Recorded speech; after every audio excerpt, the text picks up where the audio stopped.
একটা পোকায় কামড় মারলো, ওই পোকার কামড় খাইয়া বিবি রহিমা চিত হয়ে মাটিতে পড়ে গেলেন, বেহুশ হয়ে গেছেন যন্ত্রণায়। হুশ ফেরার পর স্বামীকে ডাক দিয়া বলেন, স্বামী গো, কেমনে আপনি সহ্য করেন এতগুলি পোকার কামড়? একটা পোকার কামড় আমি সহ্য করতে পারলাম না, আর আজকে আপনি বছরের পর বছর, এতটা বছর যাবৎ কেমনে আপনি পোকার কামড় সহ্য করেন গো স্বামী? একটু আল্লাহর কাছে বলেন, একটু আল্লাহর কাছে চান, আল্লাহ যেন আপনারে সুস্থ করে দেয়। পয়গম্বর আইয়ুব আলাইহিস সালাম বিবিকে ডাক দিয়ে বলেন, বিবি তুমি কি অধৈর্য হয়ে গেছো? তুমি কি অধৈর্য হয়ে গেছো গো বিবি? যদি তোমার কষ্ট হয় তাহলে তুমি চলে যাও, তোমার যদি কষ্ট হয় তুমি চলে যাও, আমার কোনো আপত্তি নাই, আমি তোমার উপর রাজি আর খুশি। ওই দিন যদি ওই বিবিদের সাথে তুমি ওই ঘরে ঘুমাইতে, তাহলে আজ তুমিও দুনিয়া থেকে বিদায় হয়ে যেতে। একা একাই আমি মালিকের কাছে শুধু হাত পাতে তাকায় থাকতাম। অতএব বিবি গো, এমন কথা কইও না। 70 বছর যে মালিক আমারে সুস্থ রাখলো, আর আজকে কয় বছর হইছে? 17 বছর হইছে, 16-17 বছর, এখনো 70 বছরের কাছেও যায় নাই। 70 বছর যদি আমি অসুস্থ থাকি, তাহলে তো 70 বছর সুস্থ থাকার বরাবর হয়, নিয়ামতের বরাবর হয়, এখনো তো বরাবরই হয় নাই। তাহলে কোন মুখে আমি মালিককে ডাক দিয়ে কইম, আল্লাহ তুমি আমারে সুস্থ করো, আল্লাহ তুমি আমারে সুস্থ করো? কোন মুখে আমি চাইব? না না, আমি পারবো না।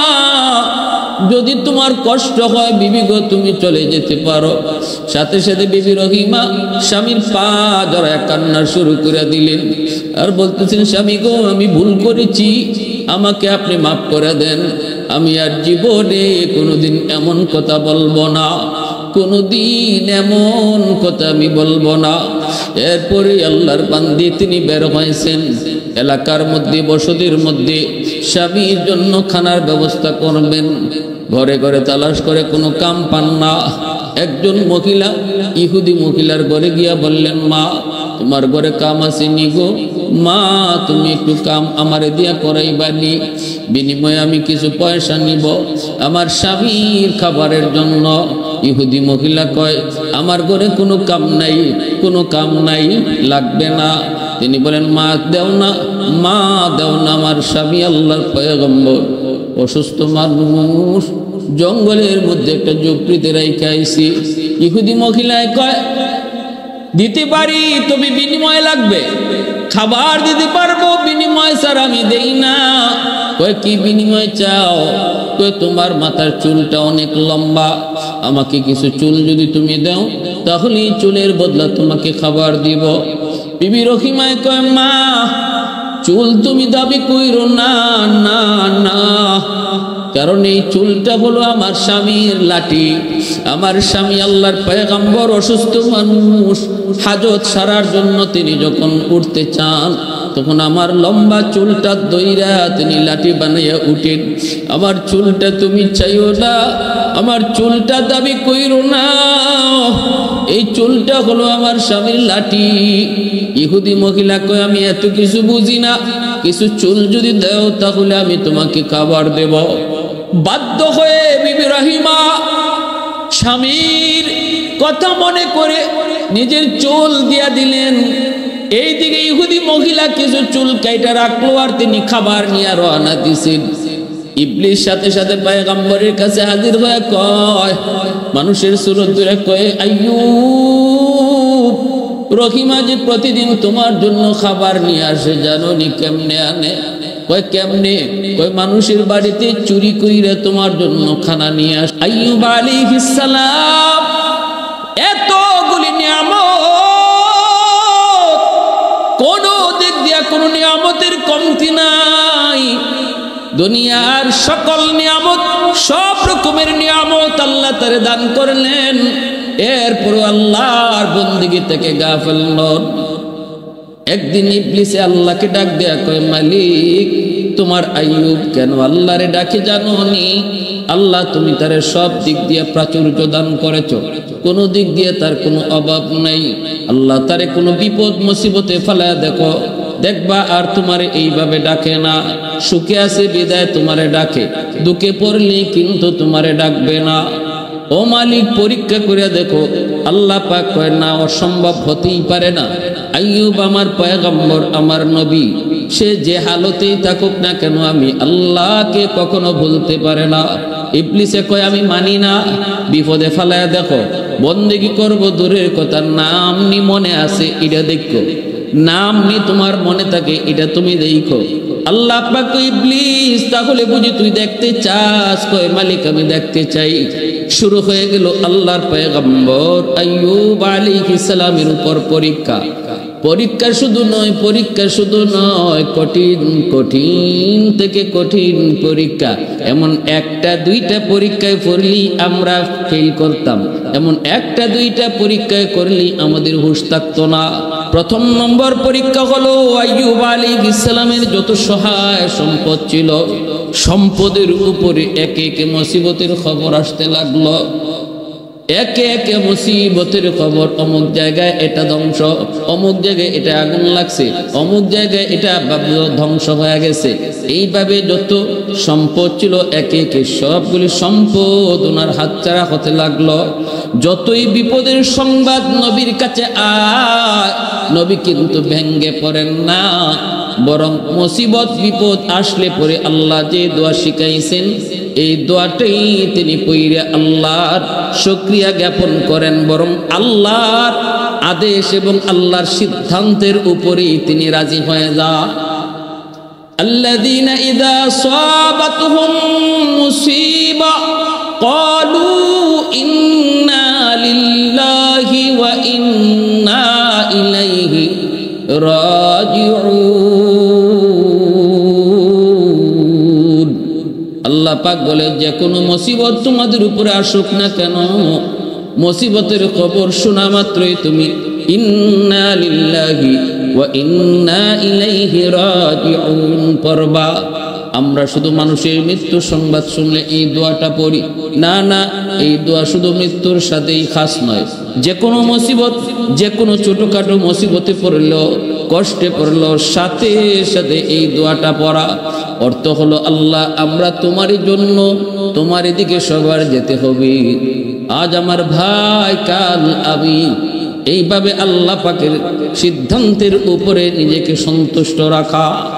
আল্লাহ কয় ইবলিস, মুসিবতের খবর আমার পয়গম্বরের কাছে আসলো, দেখো একবারের জন্য না শুকরি করে নাই, একবারের জন্য সে বেসুবরি করে নাই। আমি আল্লাহর হুকুমকে মেনে নিয়েছে, আমি আল্লাহর সিদ্ধান্তটাকেই মেনে নিয়েছে। ইবলিসে কয় মালিক 6টা ফুলা আছে জোয়ান জোয়ান, 6টা ছেলে আছে জোয়ান জোয়ান। আইয়ুব তো মনে মনে এই কথা কয়, সম্পদ গেছে তো কি হইছে, 6টা ছেলে আছে আমার বড় জোয়ান জোয়ান, আমার ছেলে এবং আমি মিলে সম্পদ আবার যোগাবো। ছেলেদের উপরে ভরসা কইরা সে তোমার সিদ্ধান্তকে মেনে নিয়েছে। আল্লাহ পাক কই তাহলে বুঝি তুই আরো দেখতে চাস? হ্যাঁ, তাহলে আরো দেখতে চাই। 6টা ছেলে এক রুমের ভিতরে ঘুমাইল রে যুবক।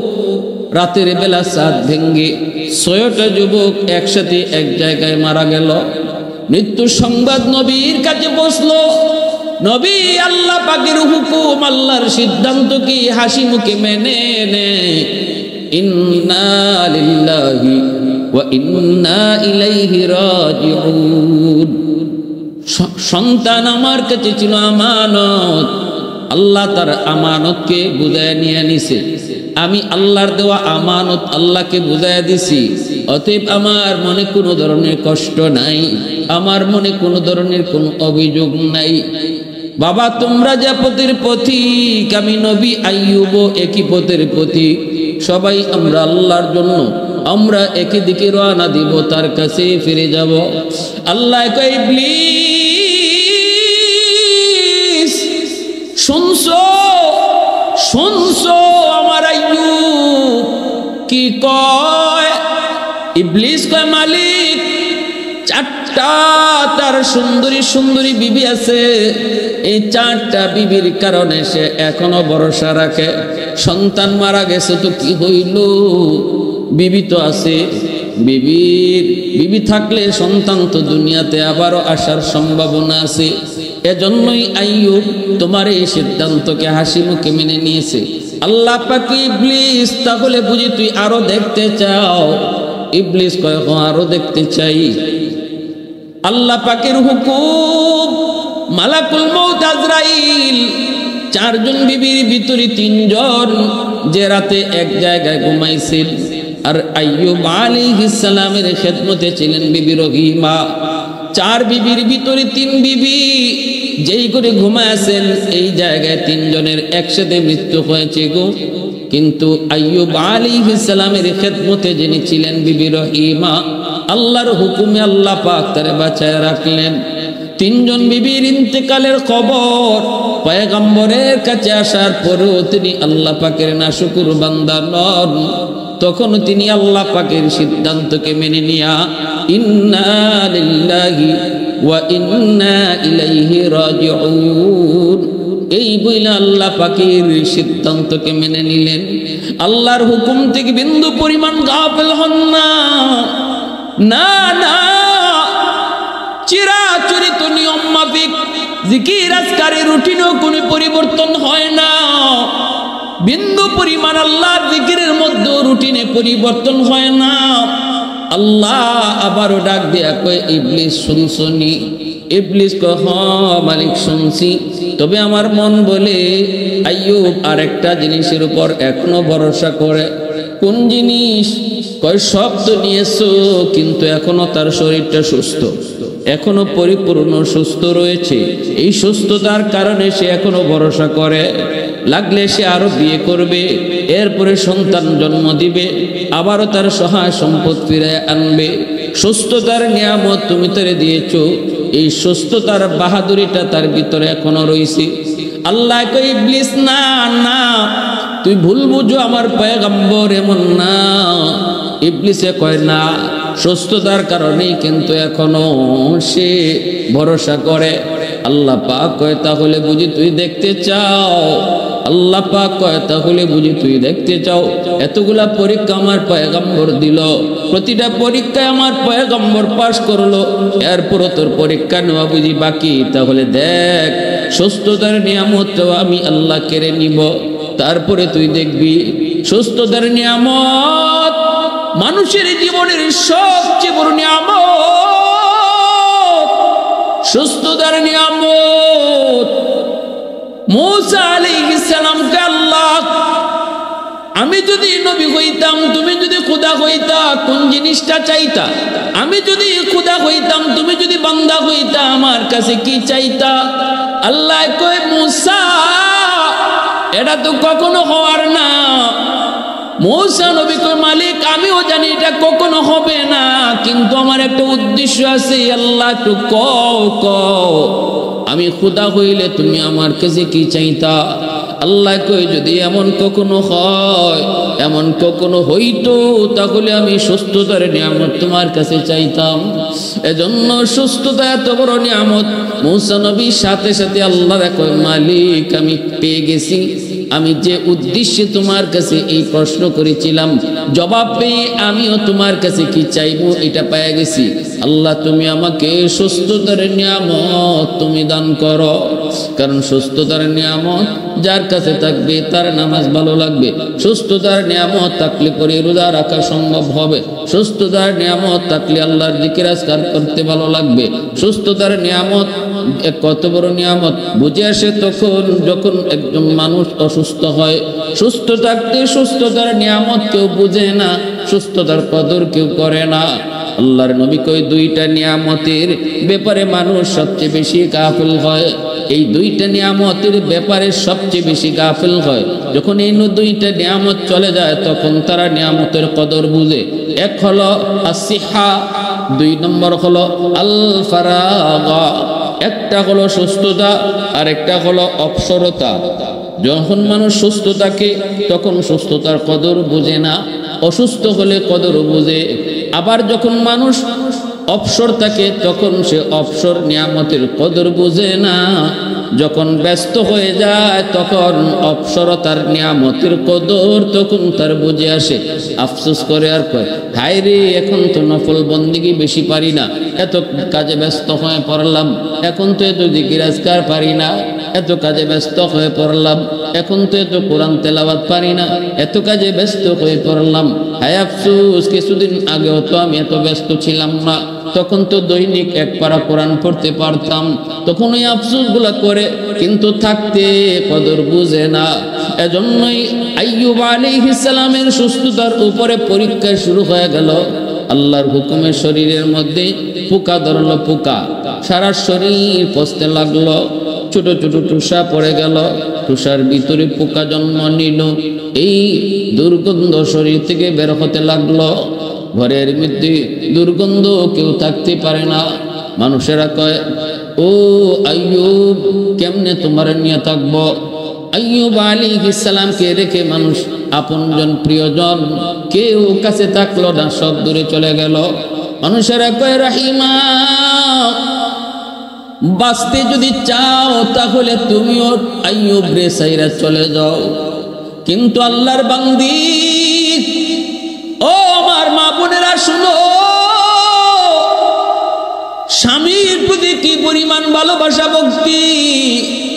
দুর্গন্ধে কেউ টিকতে পারলো না, কিন্তু বিবি রহিমা মানুষদেরকে ডাক দিয়া কয়, তোমাদের নাকি গন্ধ লাগে, কিন্তু আমার নাকি গন্ধ লাগে না, কারণ আমার স্বামী শুধু স্বামী না, তিনি আল্লাহর পয়গম্বর। তোমরা যদি না পারো তাহলে যার যার মতো সরতে পারো, কিন্তু আমি রহিমা জান যাবে গো, আমার স্বামীর খেদমত থেকে আমি দূরে যাব না। কয়, তাহলে স্বামীর নিয়ে তাড়াতাড়ি দূরে চলে যাও। রাস্তায় চলে আসলেন, ঘর থেকে এলাকা থেকে মানুষেরা বের করে দেয়, রাস্তায় চলে আসলেন। পথিকেরা কই, রহিমা, তোমরা যদি এখানে বসা থাকো, আইয়ুবের শরীরের দুর্গন্ধের কারণে আমরা চলাচল করতে পারি না গো, অন্য কোথাও চলে যাও। চলে গেলেন হাওরে। জমি জমার কাম কাজ করে কৃষকেরা, এরা বাধা দেয়, এখানে যদি থাকো জমি জমায় কাম করা আমাদের পক্ষে সম্ভব হবে না। আল্লাহর বান্দি রহিমা, ইনি গরিব করে কোনো মেয়ে নন রে যুবক, গরিব গরিব কোনো মেয়ে নন, তিনিও একজন রাজকন্যা, তিনিও একজন জমিদারের মেয়ে, গোষ্ঠী এবং পুত্র নবী পয়গম্বরের পুত্র ইউসুফ আলাইহিস সালামের বংশের মেয়ে। তাফসীরের কিতাবের ভিতরে লিখেন, বিবি রহিমা হলেন ইউসুফ আলাইহিস সালামের গোষ্ঠী এবং বংশের মেয়ে। অতএব বংশ হলো নবীর বংশ। আবার সম্পদের দিক দিয়েও বাবা ছিলেন জমিদার বাদশাহ, এত সম্পদশালী সুন্দরী, আবার সম্ভ্রান্ত বংশের একজন নারী, মহিষী নারী। বিবি রহিমা স্বামীকে ছেড়ে যেতে রাজি হন নাই। মানুষেরা কয়, জমি জমায় কাম করতে পারি না, তাড়াতাড়ি করে অন্যত্র চলে যাও। স্বামীকে নিয়ে তিনি চলে গেলেন জঙ্গলে, যেই জায়গায় এলাকার মানুষের ময়লা মূত্র ফলানো হইতো। একটা ডাস্টবিন ছিল, যেই ডাস্টবিন থেকে এত দুর্গন্ধ বের হতো, মানুষেরা এর পাশ দিয়ে যাইত না, এত দুর্গন্ধ। বিবি রহিমা আল্লাহর পয়গম্বর আইয়ুব আলাইহিস সালামকে নিয়ে তিনি ওই ডাস্টবিনের কাছে যাই একটা ছোট্ট ঝুপড়ি বানাইলেন, কারণ এটাই মনে করলেন এই দিক দিয়ে মানুষের কোনো যাতায়াত নাই, অতএব আমার স্বামীকে নিয়ে যদি এই জায়গায় থাকি তাহলে কেউ আর বাধা দিবে না।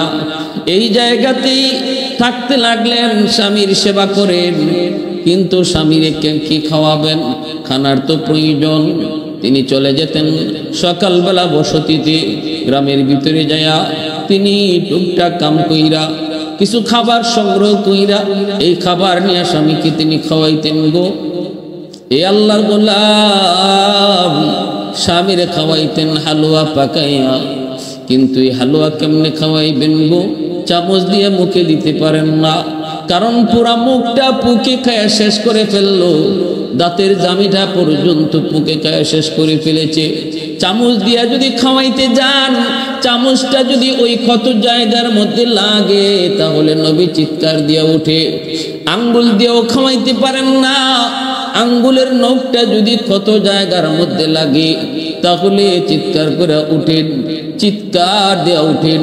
আল্লাহ পাক রব্বুল আলামিনের কাছে পয়গম্বর শুধু একটাই আবদার করেছিলেন, মালিক, ও মালিক, আমি তোমার কাছে কখনো বেশুকরি করব না, না শুকরি করব না। আল্লাহ শুধু একটা আবদার করি, মালিক 70 বছর পর্যন্ত আমাকে তুমি সুস্থতার নিয়ামত দিয়েছো, একটা দিনের জন্য আমার নিয়ামত তুমি কেড়ে নাও নাই। আজ তুমি আমাকে অসুস্থ বানাইছো, বছরের পর বছর চলে যায়। আল্লাহ তোমার কাছে একটা আবদার করি, তুমি আমার অসুস্থতা দিয়েছো, শুধুমাত্র সবর করার মতো তৌফিক তুমি আমাকে দান কইরো। আরেকটা আবদার করি, মালিক, পোকায় যদি আমার দাঁত খায়, পোকায় যদি আমার চেহারা খায়, পোকায় যদি আমার হাতও খায়, পোকায় যদি আমার পাও খায়, পোকায় যদি আমার পুরো বডিটাও খায়, চোখও খায়, কানও খায়, খাক, আমার আপত্তি নাই। কিন্তু মালিক, আমার জিহ্বাটা তুমি পোকা দিয়ে খাওয়াও না, কারণ এই জিহ্বা দিয়ে আমি আল্লাহ আল্লাহ জিকির করি। আল্লাহ, আমার জিহ্বাটা যদি পোকায় খায় আমি কেমনে তোমারে আল্লাহ কয়া ডাকমু, কেমনে তোমারে আল্লাহ আল্লাহ জিকির করমু। আল্লাহ, তুমি আমার জিহ্বাটা পোকা দিয়া খাওয়াও না। আল্লাহর পয়গম্বর আল্লাহর কাছে আবদার করেছে, মালিক, সবর করার তৌফিক দান কইরো। এ আল্লাহর গোলাম বিবি রহিমা কেমনে তিনি খাওয়াবেন, কিভাবে খাওয়াবেন? চামচ দেওয়া পারেন না, হাত দেওয়া পারেন না। ওই অবস্থায় নিজের জিহ্বাটার মধ্যে হালুয়া উঠাইয়া ওই জিহ্বাটারে চামচ বানাইয়া জিহ্বাটার পয়গম্বরের মুখের ভিতরে ঢুকাইতেন। নিজের জিহ্বাটারে, নরম জিহ্বাটারে ভিতরে ঢুকাইয়া অলকমের কাছে নিয়ে তিনি হালুয়াটা ভিতরে ঢুকাইয়া দিতেন। আল্লাহর বান্দি, স্বামীর প্রতি কি পরিমাণ ভালোবাসার ভক্তি! যেই দুর্গন্ধ মানুষ থাকতে পারে না, ওই দুর্গন্ধ মুখের মধ্যে নিজের জিহ্বাটারে চামচ বানিয়ে হালুয়া ঢুকাইতেছেন। এ দুনিয়ার মুমিন বান্দা বান্দিরা শুনো, বিশেষ করে আমার মা বোনেরা খেয়াল করো। আমার নবী, রহমতের নবী বলেছেন, কোন মহিলার উপরে যদি তার স্বামী রাজি থাকে, আর যদি আর মহিলা দুনিয়া থেকে বিদায় নেয়, ওই মহিলার জন্য জান্নাতের গ্যারান্টি নবী দিয়েছেন। আল্লাহর নবী বলছেন, যদি আল্লাহর পরে কাউকে সেজদা করার আদেশ আল্লাহ দিত, তাহলে আমি নবী বলি, মালিক দুনিয়ার নারীদেরকে তার স্বামীকে সেজদা করার জন্য আদেশ দিয়ে দিত। এতটা সম্মান, এতটা ইজ্জত আল্লাহ পাক স্বামীকে দিয়েছেন রে আল্লাহর বান্দি। এবার আল্লাহর বান্দি বিবি রহিমা চামচ বানাইলেন, নিজের জিহ্বাটারে চামচ বানায়া স্বামীরে তিনি এইভাবে হালুয়া খাওয়া। একদিন জিহ্বার মধ্যে একটা পোকায় কামড় মারলো। ওই পোকার কামড় খাইয়া বিবি রহিমা চিত হয়ে মাটিতে পড়ে গেলেন, বেহুশ হয়ে গেছেন যন্ত্রণায়। হুশ ফিরার পর স্বামীকে ডাক দিয়া বলেন, স্বামী গো, কেমনে আপনি সহ্য করেন এতগুলি পোকার কামড়? একটা পোকার কামড় আমি সহ্য করতে পারলাম না। আর আজকে আপনি বছরের পর বছর, এতটা বছর যাবৎ কেমনে আপনি পোকার কামড় সহ্য করেন গো স্বামী? একটু আল্লাহর কাছে বলেন, একটু আল্লাহর কাছে চান, আল্লাহ যেন আপনারে সুস্থ করে দেয়। পয়গম্বর আইয়ুব আলাইহিস সালাম বিবিকে ডাক দিয়ে বলেন, বিবি, তুমি কি অধৈর্য হয়ে গেছো? তুমি কি অধৈর্য হয়ে গেছো গো বিবি? যদি তোমার কষ্ট হয় তাহলে তুমি চলে যাও। তোমার যদি কষ্ট হয় তুমি চলে যাও, আমার কোনো আপত্তি নাই, আমি তোমার উপর রাজি আর খুশি।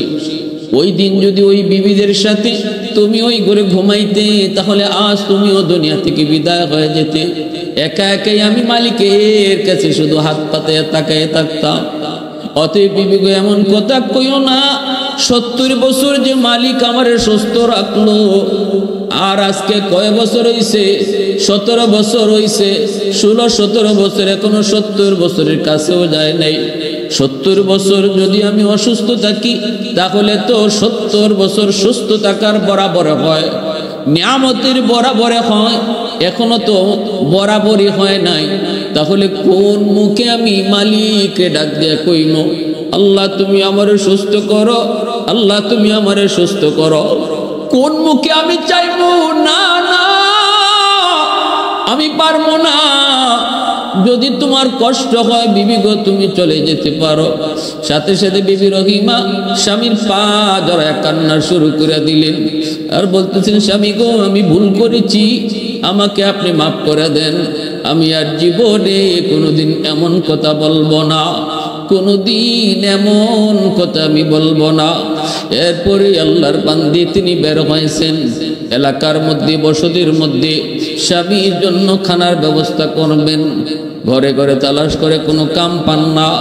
একজন মহিলা ইহুদি মহিলার ঘরে গিয়া বললেন মা তোমার ঘরে কাম আসেনি গো, মা তুমি একটু কাম আমারে দিয়া করাইবানি, বিনিময়ে আমি কিছু পয়সা নিব আমার স্বামীর খাবারের জন্য। ইহুদি মহিলা কয় আমার ঘরে কোনো কাম নাই, কোনো কাম নাই, লাগবে না। তিনি বলেন মা দেও না, মা দেও না, আমার স্বামী আল্লাহর পয়গম্বর, অসুস্থ মানুষ, জঙ্গলের মধ্যে একটা ঝুপড়িতে রেখে আইছি। ইহুদি মহিলায় কয় দিতে পারি, তবে বিনিময় লাগবে, খাবার দিতে পারবো, বিনিময় স্যার আমি দেই না।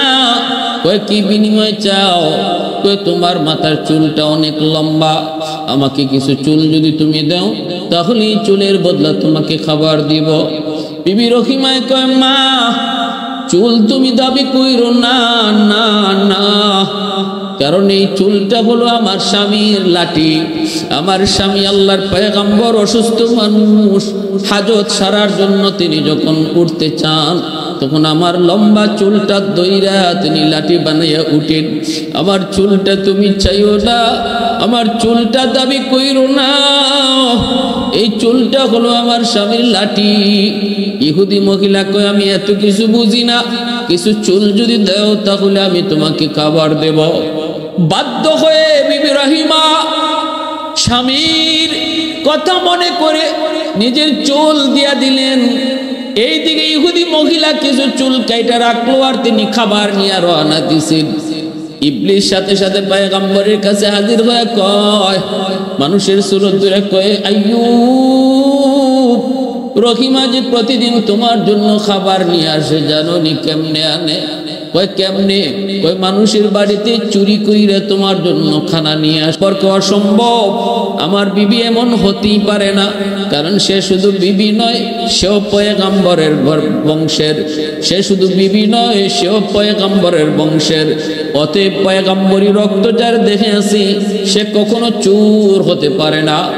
ইবলিস কয় আমার কথা যদি বিশ্বাস না হয় তাহলে আজকে আসার পরে দেখো এক ঘরে চুরি করতে যায় তা সে ধরা পড়ে গেছে, তখন তার চুল কেটে দিয়েছে।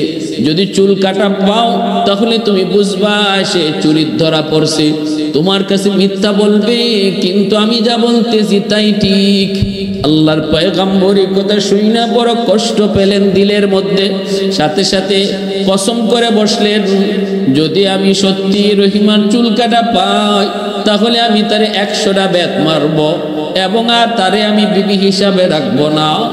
এই দিকে বিবি রহিমা আসতেছেন, আসা মাত্রই পয়গম্বর আইয়ুব খানা মুখে নেন না, না নিয়ে বলতেছে রহিমা তোমার চুল দেখবো, চুলটা একটু দেখাও। চুলটা দেখতে যাইয়ে তিনি দেখতে পেলেন কিছু চুল কাটা।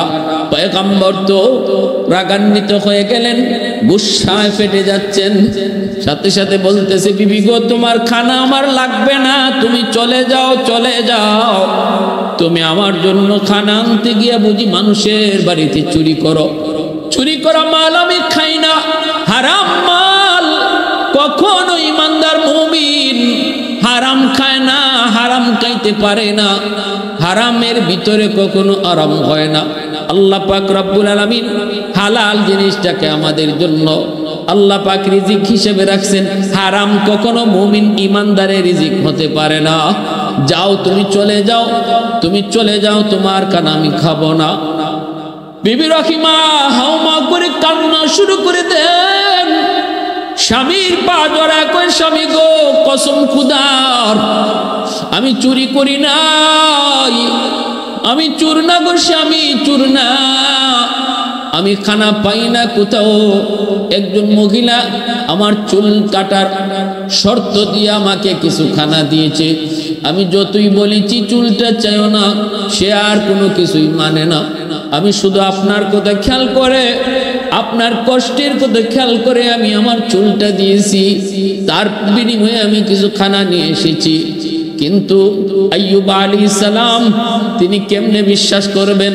সাথে সাথে আল্লাহ জিব্রাইলকে পাঠায়, কই জিব্রাইল তাড়াতাড়ি আমার হাবিবের কাছে, আমার বন্ধুর কাছে যাও, আমার পয়গম্বরের কাছে যাও, জয়া পয়গম্বরকে বলো রহিমা যা কইছে তাই ঠিক, আর আগে যে কয়ে গেছে সে হলো ইবলিস।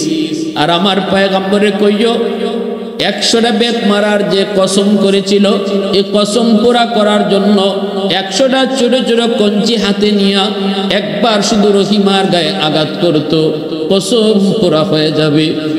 জিব্রাইল আমিন আইসা হাজির, নবীকে ডাক দিয়ে বলতেছেন, নবী গো রহিমা যা বলছে তাই ঠিক, আর আগে যে বলে গেছে সে মানুষ না, সে আপনার কোনো শুভাকাঙ্ক্ষীও না, সে হলো মানুষের চিরশত্রু, তার নাম হলো ইবলিস। কত বড় শয়তান! ইবলিসের কাজটাই হলো মানুষের সফলতা বন্ধ করে দেওয়া। ইবলিস যখনই দেখে কোনো মানুষ আল্লাহকে পাওয়ার লাইনে আগাইতেছে, ইবলিস তখনই তার পথে বাধা হয়ে দাঁড়ায়। ইবলিসের শরীরে আগুন লেগে যায়। কোনো মানুষ যখন আল্লাহকে পাওয়ার রাস্তায় আগায়, ইবলিসের গায়ে সেটা বরদাস্ত হয় না। কারণ আল্লাহর কাছে ওয়াদা করে আসছে যে মানুষের কারণে আজকে আমি জাহান্নামী হয়েছি, ওই মানুষ কেমন করে জান্নাতে যায় আমি ইবলিস দেখব। এই মানুষ কেমনে তোমার খুশি করে এটাও আমি দেখব। আমি তার ডানে বামে সামনে পিছনে সর্বদিক দিয়া ষড়যন্ত্রের জাল বিছিয়ে রাখবো। যাবে কোন পথে? যে পথেই যাবে আমার জালে আটকা পড়বে।